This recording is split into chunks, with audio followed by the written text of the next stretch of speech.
Social మీడియాలో ఈ ఉపవాస ప్రార్థనలో పాల్పంచుకుంటూ మిమ్మల్ని అందరినీ కూడా అభినందిస్తున్నాను.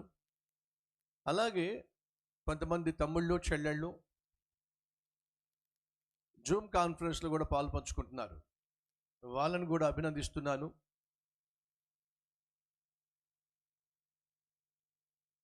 లేవియా కాండం గురించి కొన్ని ప్రాముఖ్యమైన విషయాలు మీతో పంచుకుంటాను. మొదటిగా లేవియా కాండంలో కనిపించేది ఏమిటో చూద్దాం. లేవియా కాండం ఎవరు రాశారు? మొదటిగా లేవియా కాండం ఎవరు రాశారు? మోషే. ఎప్పుడు రాశాడు? క్రీస్తు పూర్వము 1446 1445 ఈ కాలంలో ఈ పుస్తకాన్ని రాశాడు. ఇది ఎన్నో పుస్తకం, 66 పుస్తకాల్లో ఇది 3వ పుస్తకం. పాత నిబంధనలో కూడా ఇది 3వ పుస్తకం. ఎన్ని అధ్యాయాలు ఉన్నాయి? 27 అధ్యాయాలు ఉన్నాయి. ఎన్ని వచనాలు ఉన్నాయి? 859 వచనాలు ఉన్నాయి. లేవియా కాండంలో ఎక్కువగా కనిపించేటటువంటి పదం ఏమిటి? పరిశుద్ధం. 90 సార్లు, సుమారు 90 సార్లు పరిశుద్ధత పరిశుద్ధత పరిశుద్ధం అనే పదం, పవిత్రం అనే పదం అత్యధికంగా వాడబడింది.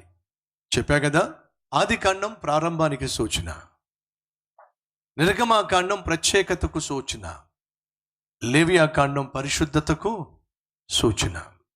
పాపిష్టి మనిషి ఎలా పరిశుద్ధునిగా తీర్చబడతాడో, పాపిష్టి మనిషి ఎలా పరిశుద్ధంగా జీవించగలడో తెలియచేసేటటువంటి గ్రంథమే లేవియా కాండం. మొదటిగా లేవియా కాండం తెలియచేసేది ఏమిటి? దేవుణ్ణి ఎలా చేరుకోవాలో, దేవుణ్ణి ఎలా ఆరాధించాలో, దేవుణ్ణి ఎలా సేవించాలో ఈ గ్రంథమే, ఈ కాండమే తెలియచేస్తుంది. మూలవాక్యం ఏమిటి? మూలవాక్యము అనగా ఈ మొత్తం పుస్తకానికి మూలము ఏమిటి? 17వ అధ్యాయము 11వ వచనము, రక్తము దేహమునకు ప్రాణము, మీ నిమిత్తము ప్రాయశ్చిత్తము చేయునట్లు బలిపీఠము మీద పోయుటకై దానిని మీకు ఇచ్చితిని. రక్తము దానిలోనున్న ప్రాణమును బట్టి ప్రాయశ్చిత్తము చేయును. అనగా రక్తము వలననే మీ పాపములకు ప్రాయశ్చిత్తము దొరుకుతుంది. పాపము చేసే ప్రతి ఒక్కడు పాపమును బట్టి శిక్షించబడాలి. కానీ లేవియా కాండంలో దేవుడు ఒక నూతన నిబంధనను చేస్తున్నాడు. అదేమిటంటే, మనిషి చేసిన పాపములను బట్టి రక్తము చిందించబడినట్లయితే ఆ మనిషి చేసిన పాపమును బట్టి రావాల్సిన శిక్ష కొట్టివేయబడుతుంది. నిర్గమాకాండంలో పస్కా పండుగ సందర్భంలో దేవుడు ఇదే చెప్పాడు. ఐగుప్తీయులు ఏ విధంగా పాపం చేశారో మీరు అలాగే పాపం చేశారు. కానీ పాపం చేసినటువంటి మీ గృహంలో మరణము ప్రవేశించాలి, మీరు చచ్చిపోవాలి. అలా చావకుండా ఉండాలంటే నేను ఒక మార్గాన్ని చూపిస్తున్నాను. అదేమిటంటే, మీ స్థానంలో గొర్రెపిల్ల మరణించిన గొర్రెపిల్ల యొక్క రక్తపు గుర్తు మీ ఇంటికి ఉన్నట్లయితే మీ ఇంట్లో మరణం ప్రవేశించదు. అనగా పాపం చేసినటువంటి మీరు శిక్షించబడకుండా ఉండాలంటే మీ తరఫున గొర్రెపిల్ల మరణించాలి. పాపము చేసిన మనము శిక్షించబడకుండా ఉండాలంటే మన తరఫున లోక పాపములను మోసుకొని పోయే దేవుని గొర్రెపిల్ల అయిన యేసు మరణించాలి. ఆయన శిలువలో మరణించాడు కాబట్టి, రక్తము చిందించాడు కాబట్టి మనకు రావాల్సిన శిక్ష కొట్టివేయబడింది. మనం ఇప్పుడు విడుదల పొందుకున్నాం. క్రీస్తు రక్తము మనల్ని పరిశుద్ధునిగా తీర్చింది. అదే లేవియా కాండంలో మనం చూస్తాం. రక్తము వలన మీరు చేసినటువంటి పాపము ప్రాయశ్చిత్తము చేయబడుతుంది. గొర్రెపిల్లను వధిస్తున్నప్పుడు పాపము చేసిన వాడు ఆ గొర్రెపిల్ల పైన తన చేయిని పెట్టినట్లయితే ఆ గొర్రెపిల్ల వధించబడినప్పుడు నా పాపమును బట్టి రక్తము చిందించబడిను గనుక నేను క్షమించబడ్డాను. అది గుర్తు. ఆ తర్వాత మనం నేర్చుకుంటుంది ఏమిటి? చదువుదాం రండి. దేవుని సమీపించాలంటే లేవియా కాండం చూపించే 3 విధులు జ్ఞాపకం ఉందా? నిర్గమాకాండం దేంతో ముగిసింది? దేవుడు దిగొచ్చాడు, ప్రత్యక్ష గుడారంలో నివసిస్తున్నాడు. కానీ మోషే లాంటి ప్రవక్తే ప్రత్యక్ష గుడారంలోకి అడుగు పెట్టలేకపోయాడు, దేవుణ్ణి సమీపించలేకపోయాడు. మరి దేవుణ్ణి సాధారణమైన మనిషి సమీపించాలంటే ఎలా? దేవుని ప్రసన్నతను పొందుకోవాలంటే ఎలా? పరిశుద్ధుడైన దేవుణ్ణి పాపిష్టి మనిషి ఎలా చేరుకోగలడు? కాబట్టి దేవుడు ఏం చేశాడు? 3 విధానాల ద్వారా దేవుణ్ణి చేరుకోవడానికి దేవుడు లేవియాకాండంలో మార్గాన్ని సూచించాడు. మొదటిగా లేవియాకాండంలో మనం చూసేది ఏమిటంటే ఆచారాలు. ఏమిటి? ఆచారం, పద్ధతులు. మళ్ళా జ్ఞాపకం చేస్తున్న, ఇశ్రాయేలీయులు ఒక నూతన దేశముగా వాళ్ళు వాగ్దాన భూమిలోకి ప్రవేశించబోతున్నారు. కాబట్టి వాళ్లకు ఎలా బ్రతకాలి, దేవుడు ఆశించినట్టుగా ఎలా బ్రతకాలి, ఏది చేయాలి, ఏది చేయకూడదు, ఏది తినాలి, ఏది తినకూడదు, ఏది తప్పు, ఏది ఒప్పు వాళ్ళకి తెలియదండి. ఎందుకని? ఇప్పటి వరకు వాళ్ళు 400 సంవత్సరాలుగా ఐగుప్తు దేశంలో అన్య సాంప్రదాయాల మధ్య, అన్య సాంప్రదాయాలతో నిండిపోయినటువంటి వారి విధి విధానాల మధ్య జీవించారు. ఇప్పుడు వాళ్ళు ప్రత్యేకించబడినటువంటి ఇశ్రాయేలీయులకు ఇప్పుడు ధర్మశాస్త్రం కావాలి. ఎలా జీవించాలో నీతి నియమాలు కావాలి. ఈ లేవియాకాండం అదే సూచిస్తుంది. మొదటిగా 1వ అధ్యాయము నుండి 7వ అధ్యాయం వరకు, అలాగే 23వ అధ్యాయం నుండి 27వ అధ్యాయం వరకు ఆచారాలు, పద్ధతులు, నియమాలు దేవుడు వారికి విధించాడు. 8వ అధ్యాయము, 9వ అధ్యాయం, 10వ అధ్యాయము యాజకుల యొక్క సేవ. అంటే మొదటిగా దేవుడు చెప్పినటువంటి నీతి నియమాలను మనం పాటించగలిగితే మనం దేవుణ్ణి సమీపించగలుగుతాం. 2, మరి నీతి నియమాలను ఒకవేళ మనం పాటించలేక తప్పిపోయినట్లయితే యాజకులు మన తరఫున బలి అర్పణలు అర్పించటం ద్వారా మనం చేసినటువంటి తప్పులు క్షమించబడతాయి అనేది ఆనాడు ఇశ్రాయేలు ప్రజలకు దేవుడు మోషే ద్వారా తెలియచేశాడు. 3, పరిశుద్ధమైనటువంటి నియమాలు. అనగా జాగ్రత్తగా పరిశీలన చేస్తే ఇది పవిత్రం, ఇది అపవిత్రం.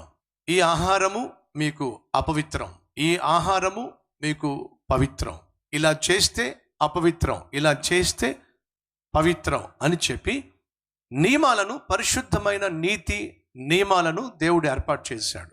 సో లేవియాకాండాన్ని మీరు జాగ్రత్తగా చదివినట్లయితే అవన్నీ కూడా నియమాలే, నీతి నియమాలు, దేవుని యొక్క పద్ధతి, దేవుని యొక్క ఉద్దేశాలు మనం చూస్తాం. సో ప్రధానంగా ఆచారాలు, పద్ధతులు, అలాగే నీతి నియమాలు. ఏ ఆహారాన్ని భుజించాలి, ఏ ఆహారం భుజించకూడదు. లేవియాకాండంలో లేవీయులు అనగా సేవ చేసేటటువంటి వాళ్ళు ఏ విధంగా సేవ చేయాలో తెలియచేస్తుంది. కాబట్టి ఖచ్చితంగా సేవ చేసేటటువంటి లేవీయులు ఈ లేవియాకాండాన్ని ఖచ్చితంగా వాళ్ళు చదవాలి, బైహార్ట్ చేయాలి. ఎందుకంటే దేవునికి మనుషులకు మధ్య వారు సేవ చేయబోతున్నారు. ప్రత్యక్ష గుడారంలో వాళ్ళు పరిచర్య చేయబోతున్నారు. కాబట్టి వారి బాధ్యతలు వారు గుర్తించడానికి ఈ పుస్తకాన్ని తప్పనిసరిగా చదవాలి. 16, 17 అధ్యాయాలు ప్రత్యేకమైనటువంటి అధ్యాయాలు. ఎందుకని? మనిషి చేసిన పాపిష్టి పనులను బట్టి మనిషికి రావలసినటువంటి శిక్ష ఏ విధంగా బలి అర్పణ ద్వారా కొట్టివేయబడుతుంది తెలియచేసే అద్భుతమైన అధ్యాయాలు 16, 17 అధ్యాయాలు. అనగా మనిషి నా దగ్గరకు డైరెక్ట్గా రాలేడు, తన పాపము ద్వారా నా దగ్గరకు వస్తే చచ్చిపోతాడు. కాబట్టి తను చేసిన పాపము నిమిత్తము తన తరఫున గొర్రెపిల్ల రక్తము చిందించినట్లయితే అతడు చేసిన పాపమును బట్టి ప్రాయశ్చిత్తం జరిగింది కనుక అతన్ని నేను క్షమించేస్తున్నాను. అతని తరఫున యాజకుడిని నా దగ్గరికి రానిస్తాను. కాబట్టి సహోదరి సహోదరులు, ప్రధాన యాజకుడు ఇశ్రాయేలీల తరఫున సంవత్సరానికి ఒకసారి ప్రత్యక్ష గుడారంలోనికి ప్రవేశిస్తాడు. అతి పరిశుద్ధ స్థలంలోనికి వెళ్తాడు. అతి పరిశుద్ధ స్థలంలో అక్కడ మందసం ఉంటుంది. ఆ మందసం పైన దేవుడు ఆసీనుడై ఉంటాడు. ఆ మందసం పైన కరుణాపీఠం ఉంటుంది. ఇశ్రాయేలీలు చేసినటువంటి పాపమును బట్టి చిందించబడిన రక్తాన్ని తను ఒక పాత్రలో పెట్టుకొని అతి పరిశుద్ధ స్థలానికి వెళ్ళి కరుణాపీఠం పైన ఇశ్రాయేలీలు చేసిన పాపమును బట్టి రక్తము చిందించబడింది అని చెప్పి కరుణాపీఠం పైన రక్తాన్ని చిమ్ముతాడు.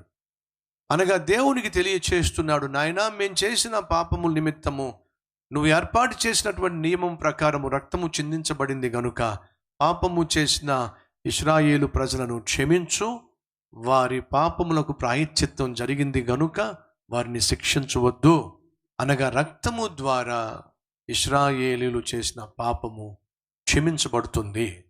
ఫలితంగా వారు శిక్ష నుండి తప్పించుకుంటారు.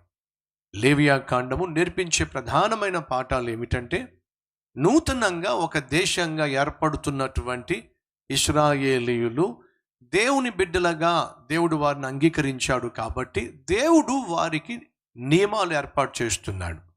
ఇలా జీవించండి, ఇలా బ్రతకండి, ఇలా ప్రవర్తించండి, ఇలా బలులు అర్పించండి అని వారు ఏ విధంగా దేవుణ్ణి ఆరాధించాలో, దేవుణ్ణి సేవించాలో, దేవుణ్ణి చేరుకోవాలో విధి విధానాలు తెలియచేయటమే లేవియా కాండం. ఇంకొన్ని విషయాలు మీతో పంచుకుంటాను. దేవుణ్ణి సేవిస్తూ పరిశుద్ధంగా జీవించాలి. అలాగే ఏ ఏ ఆహారాన్ని తినాలి, ఏ ఏ ఆహారాన్ని తినకూడదు. ఒక నిమిషం, దానియేలు గ్రంథం మీరు చదివే ఉంటారు. అక్కడ రాజు భుజించేటటువంటి ఆహారాన్ని అందరూ భుజించటానికి పర్మిషన్ ఇచ్చారు. అలా అందరూ భుజించడానికి పర్మిషన్ ఇచ్చినప్పుడు దానియేలు నిర్ణయం తీసుకున్నాడు. ఏమిటంటే, నేను రాజు భుజించేటటువంటి ఆహారము నేను భుజించను, అలా భుజించి నా శరీరాన్ని అపవిత్రపరుచుకోను అని చెప్పి అన్నాడు కదా. ఎందుకు ఆ మాట అన్నాడు? ఎందుకంటే దానియేలు లేవియా కాండాన్ని బాగా చదివాడు. ఇశ్రాయేలీయులు ఏది భుజించవచ్చో ఏది భుజించకూడదో దేవుడు ధర్మశాస్త్రం ద్వారా తెలియచేశాడు. లేవియా కాండంలో ఉన్న విధిని బట్టి, దేవుడు ఇచ్చిన నియమాన్ని బట్టి అక్కడ రాజు భుజిస్తున్న ఆహారము అపవిత్రమైంది.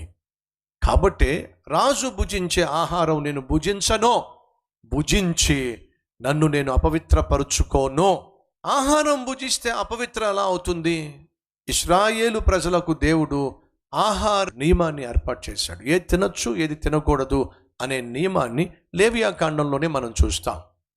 అలాగే సమాజంలో ఎలా జీవించాలి, స్త్రీ పురుషుల మధ్య సాంగత్యము ఎలా ఉండాలి, గర్భము ధరించిన స్త్రీ ఏ నియమాలు పాటించాలి, రక్తస్రావం కలిగినటువంటి స్త్రీ ఏ నియమాలు పాటించాలి, ఇలా ఒకటి కాదండి, శరీర సంబంధమైన నియమాలు, ఆరోగ్య సంబంధమైన నియమాలు, అంతేకాకుండా మనిషికి మనిషికి మధ్య ఉన్నటువంటి బంధాలు బాంధవ్యాలు ఎలా ఉండాలి, ఇవన్నీ కూడా దేవుడు లేవియా కాండంలోనే స్పష్టంగా తెలియచేశాడు. లేవియా కాండం దేనికి సూచన అంటే, మనిషి ఎలా జీవించాలో దేవుడు తెలియచేస్తూ, తనను ఎలా సేవించాలో తెలియచేస్తూ, మనిషి తనను ఎలా చేరుకోవాలో తెలియచేస్తూ, పాపిష్టి మనిషి ఎలా పరిశుద్ధపరచబడతాడో ఆ అద్భుతమైన ప్రాయశ్చిత్త బలిని గూర్చి తెలియచేశాడు. ఎక్కడి నుండి ఈ లేవియా కాండాన్ని రాసుంటాడు? సీనాయి ప్రాంతం నుండి, సీనాయి కొండ నుండి ఈ పుస్తకాన్ని రాసి ఉంటాడు అనేది నమ్మకం. 2, లేవియా కాండంలో మనం నేర్చుకునేటటువంటి పాఠాలు ఏమిటి? మొదటిగా, ఎందుకు బలులు అర్పించాలి, అసలు బలులు ఎందుకు అర్పించాలి? లేవియా కాండమే తెలియచేస్తుంది మొదటి అధ్యాయంలో. 2, దేవునితో మనిషి సమాధానం కలిగి జీవించాలంటే ఏం చేయాలి? 3వ అధ్యాయం తెలియచేస్తుంది. 3, మాట ఇచ్చి ఒకవేళ మనం తప్పిపోయామనుకోండి, అది నేరమేనా? అనగా మానవ సంబంధాలు, మానవ బంధాలు ఎలా కాపాడుకోవాలి? మాటిచ్చి తప్పిపోయారనుకోండి, అది నేరమా? ఈ నియమాలు ఎక్కడున్నాయి? 5వ అధ్యాయంలో మనం చూస్తాం. 4, అపరాధ భావం నుండి ఎలా విడుదల పొందుకోవాలి? తప్పు చేశావు, పాపం చేశావు, అపరాధ భావంతో అల్లాడిపోతున్నావు, ఎలా ఈ అపరాధ భావం నుంచి నువ్వు బయటపడాలి? 6వ అధ్యాయంలో మనం చూస్తాం. అవిధేయతతో పరిచర్యలో పాల్గొంటే ప్రాణాలు పోతాయా? పాపంలో జీవిస్తూ పరిచర్యలో పాల్పంచుకుంటే ప్రాణాలు పోతాయా? దానికి సంబంధించినటువంటి వివరణ 10వ అధ్యాయంలో మనం చూస్తాం. క్రైస్తవులు తప్పక పరిశుద్ధంగా ఉండాలా? అనగా మన విషయం. ఆ రోజు ఇశ్రాయేలీయులు తప్పక పరిశుద్ధులుగా ఉండాలా? ఎస్. ఎలా పరిశుద్ధంగా ఉండాలో 11వ అధ్యాయం 44, 45 వచనాలు తెలియచేస్తాయి. అసలు ఏమి తినొచ్చు, ఏమి తినకూడదు 11వ అధ్యాయం తెలియచేస్తుంది. ఆ తరువాత దేవుని బిడ్డలు లోకానుసారంగా లోక ఆచారాలు పాటించవచ్చా? 18వ అధ్యాయంలో మనం చూస్తాం. వాయా వరస తప్పి పాపం చేస్తే దేవుడు శిక్షిస్తాడా? 18వ అధ్యాయం 6వ వచనం నుంచి 30వ వచనం వరకు. ప్రతి దినము ఇశ్రాయేలీయులు పాటించవలసినటువంటి ఆజ్ఞలు ఏమిటి? 19, 20. వివాహం విషయంలో తీసుకోవాల్సిన జాగ్రత్తలు ఏమిటి? 21వ అధ్యాయము. భూమికి కూడా దేవుడు కాలము నియమించాడా? ఎస్, ఎలా? 25వ అధ్యాయం. దేవునికి వ్యతిరేకంగా జీవిస్తే పొందే శిక్ష ఏమిటి? 26వ అధ్యాయము. దేవుని అర్పణలు ఎలా అర్పించాలి? ఇవన్నీ కూడా లేవియాకాండంలో మనం చూస్తాం. ఈ లేవియాకాండంలో ఉన్నటువంటి అర్పణలు: 1 దహన బలి అర్పణ, 2 పానార్పణ, 3 ప్రతిష్టార్పణ, 4 నైవేద్య అర్పణ, 5 సమాధాన బలి అర్పణ, 6 పాప పరిహారార్థ బలి అర్పణ, 7 ప్రాయశ్చిత్త బలి అర్పణ, 8 అల్లాడింపబడు అర్పణ. ఇవన్నీ కూడా అర్పణలు. లేవియాకాండంలో అర్పణలను గూర్చి ఇదిగో ఈ విధంగా ఈ అధ్యాయాల్లో లిఖించబడి ఉంది. ధర్మశాస్త్రంలో 5 పుస్తకాలు ఉన్నాయి. జాగ్రత్తగా వినండి. ఆది కాండము దేనికి సూచన? దేవుడు ప్రారంభించాడు. ఏం ప్రారంభించాడు? సృష్టిని ప్రారంభించాడు. నిర్గమాకాండము దేవుడు ప్రత్యేకపరిచాడు. తన ప్రజలుగా భావించిన ఇశ్రాయేలుని ఏం చేశాడు? ప్రత్యేకపరిచాడు. 3 లేవియాకాండము దేవుడు పరిశుద్ధపరిచాడు. అనగా తన ప్రజలను దేవుడు బలి అర్పించబడిన రక్తము ద్వారా పరిశుద్ధపరిచాడు. సంఖ్యాకాండము దేవుడు పరిరక్షించాడు. తాను ప్రత్యేకించిన పరిశుద్ధపరిచినటువంటి వారిని భద్రపరిచాడు, పరిరక్షించాడు. 5 ద్వితీయోపదేశ కాండము దేవుడు ప్రతిఫలము ఇచ్చువాడు, పరిరక్షించువాడు, పరిశుద్ధపరచువాడు, ప్రత్యేకించువాడు, ప్రారంభించువాడు. ప్రారంభించాడు, ప్రత్యేకించాడు, పరిశుద్ధపరిచాడు, పరిరక్షించాడు. అంతేకాకుండా వాక్యానికి లోబడినటువంటి వారందరికీ కూడా ప్రతిఫలము ఇచ్చువాడు. ఈ 5 పుస్తకాలు దేవుని యొక్క గుణ లక్షణాన్ని ఇదిగో ఈ విధంగా తెలియచేస్తుంది. ఒకసారి చెప్పండి ఏమిటో? ఆదికాండం ఏమిటి? దేవుడు ప్రారంభించాడు. నిర్గమాకాండం దేవుడు ప్రత్యేకించాడు. లేవియాకాండం దేవుడు పరిశుద్ధపరిచాడు. సంఖ్యాకాండం దేవుడు పరిరక్షించువాడు. ద్వితీయోపదేశకాండం దేవుడు ప్రతిఫలం ఇచ్చువాడు. ఈ విధంగా ఒకే అక్షరంతో ప్రతి పుస్తకాన్ని మీ ముందుకు నువ్వు తీసుకొస్తున్నానంటే మర్చిపోకుండా ఉంటారని. లేవియాకాండంలో పండగలు ఉన్నాయి. తన ప్రజలైనటువంటి ఇశ్రాయేలీయులు పండగ చేసుకోవాలి, సంతోషించాలి, సంబరాలు చేసుకోవాలి అని దేవుడు ఆశించి పండగలను కూడా ప్రవేశపెట్టాడు, అర్పణలను కూడా ప్రవేశపెట్టాడు. ఎందుకని? ఇదంతా ఇశ్రాయేలు తన ప్రజలు కనుక. సాధారణంగా నేషనల్ ఫెస్టివల్స్ ఉంటాయి మనకి, అవునండి, నేషనల్ ఫెస్టివల్స్ ఉంటాయి. అలాగే ఇశ్రాయేలు దేశానికి దేవుడు ఫెస్టివల్స్ ఇచ్చాడు. ఆ ఫెస్టివల్స్లో మొదటిది ఏమిటి? పస్కా పండుగ. దేనికి సూచన? యేసయ్య మరణానికి సూచన. పొంగని రొట్టెల పండుగ దేనికి సూచన? యేసయ్య సమాధికి సూచన. ప్రథమ ఫల పండుగ దేనికి సూచన? యేసయ్య పునరుద్ధానానికి సూచన. పెంతుకోస్తు పండుగ దేనికి సూచన? పరిశుద్ధాత్ముని రాకడకు సూచన. బూరల పండుగ దేనికి సూచన? యేసయ్య తిరిగి రాబోతున్నాడు, దానికి సూచన. ఎంత అద్భుతం అండి. సో 7 పండుగలు మనం లేవియాకాండంలో మనం చూస్తాం. దేవుని ఉద్దేశం ఏమిటంటే నా ప్రజలు పండుగలు చేసుకోవాలి, సంతోషించాలి, సంబరాలు చేసుకోవాలి అని చెప్పి దేవుడు పండుగలను కూడా వారి కోసం ఏర్పాటు చేసినట్టుగా మనం చూస్తూ ఉంటాం. 1 నుంచి 7 అధ్యాయాలు సామాన్యుడు, యాజకుడు అర్పించు బలి అర్పణలను గూర్చి వ్రాయబడింది. 8వ అధ్యాయం నుంచి 10వ అధ్యాయం వరకు అహరోను కుమారులు ఎలా అభిషేకించబడ్డారో సేవ కోసం రాయబడి ఉంది. 11వ అధ్యాయం నుంచి 15వ అధ్యాయం ఏమి తినాలి, ఏమి తినకూడదు, పరిశుద్ధతను గూర్చి, అపరిశుద్ధతను గూర్చి, గర్భము ధరించిన స్త్రీని గూర్చి, పిల్లలు కననటువంటి స్త్రీని గూర్చి, ఇలా శరీర సంబంధమైనటువంటి విషయాలను గూర్చి ఇక్కడ అన్నీ కూడా రాయబడినాయి. ఇది లేవియాకాండము తెలియచేసేటటువంటి విలువైన పాఠాలు. లేవియాకాండాన్ని మనం చదివాం కదా. దేవుడు ఏం ఆశిస్తున్నాడు మన దగ్గర నుంచి? పరిశుద్ధమైన జీవితాన్ని. పరిశుద్ధత లేకుండా మనం దేవుణ్ణి సమీపించడం సాధ్యము కాదు. మరి పరిశుద్ధులు కానటువంటి మనము దేవుణ్ణి సమీపించాలంటే ఏం కావాలి? రక్తము చిందించబడాలి. ఆ రక్తాన్ని చిందించడానికే ప్రభు అయిన యేసుక్రీస్తు 2000 సంవత్సరాల క్రితము ఈ భూమి మీదకి వచ్చాడు. ఆయన చిందించిన రక్తము ద్వారానే అపిష్టివారమైనటువంటి మనము పరిశుద్ధులుగా తీర్చబడ్డాం. ఆయనను సేవించటానికి లేవియాకాండము ఒక అద్భుతమైన సువార్త గ్రంథము, సువార్తను తెలియచేస్తుంది. ఈరోజు ఒకవేళ మనలో ఎవరైనా క్రీస్తు రక్తములో కడగబడకుండా ఉన్నట్లయితే మీరు దేవుణ్ణి సమీపించటం సాధ్యం కాదు, దేవుణ్ణి సేవించటము సాధ్యం కాదు, దేవుణ్ణి ఆరాధించటము సాధ్యం కాదు.